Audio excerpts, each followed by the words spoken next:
Hi, Sandra here, the Misophonia therapist. And today's question is, would getting help with my misophonia save my relationship? Now, I have seen quite a few posts from quite a few people in misophonia support groups recently saying how that they had ended their romantic relationship because their partner triggered them, or they were dumped because their partner could no longer tolerate them. Now, if the relationship is not a serious one, perhaps this isn't such a huge concern, unless, of course, you wanted it to be serious, but it just didn't get a chance to develop and grow. Now, unfortunately, so many people with misophonia avoid close relationships or getting into close relationships, often choosing single life or flitting through casual relationships before the misophonia gets a chance to ruin everything.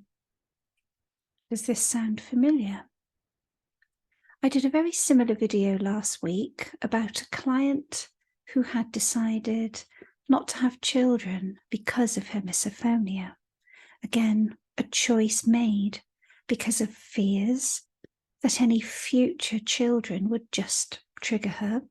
So she preferred to avoid even being in that situation, much to her detriment, of course, because she actually did want children. Not such a problem if you don't. Now, this video is aimed at you if you are in a relationship and you would actually quite like to stay in it. Perhaps you are arguing a lot about your triggers. Maybe the triggers are becoming more intense. Maybe you have to eat or sleep in separate rooms. Perhaps you aren't as close to your partner, your husband, spouse, as you would like to be. And they are feeling rejected, frustrated, angry, or annoyed with you, even though it's your misophonia. And have you just reached the end of your tether and you fantasized about being single or even just being deaf? Yes, I do know that some people actually do feel this way. And it might reassure you to know that it does not necessarily have to be this way. Have you considered getting help for your misophonia if it's really putting your relationship and your personal well-being at risk? What have you already tried? And what would you be willing to consider?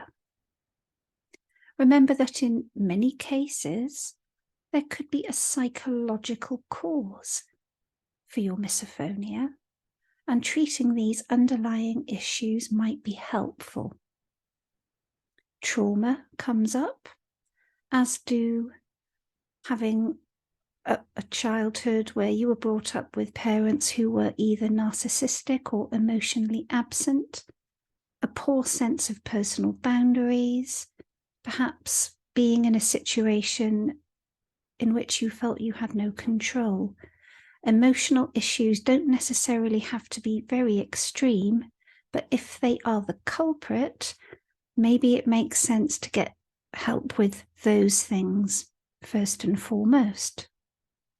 So working with difficult emotions, rather tolerating difficult emotions, difficult situations, improving how you communicate to your loved one, being more open to flexibility in the relationship itself, reframing negative expectations, and finding joy once more in what is supposed to be a happy, loving, nourishing partnership.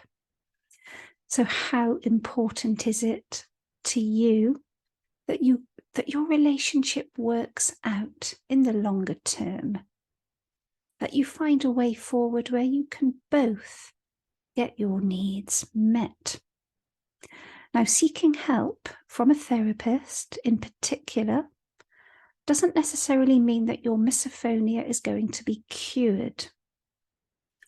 But the unhelpful and possibly long-term, deeply ingrained emotional patterns, which are often subconscious, could be identified and worked through.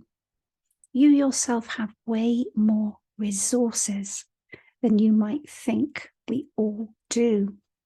But possibly you aren't fully aware of this yet. Misophonia does not have to destroy your relationship or future happiness. So please don't leave it too late. I hope you enjoyed this video, and I'll be back tomorrow with more content. Bye for now.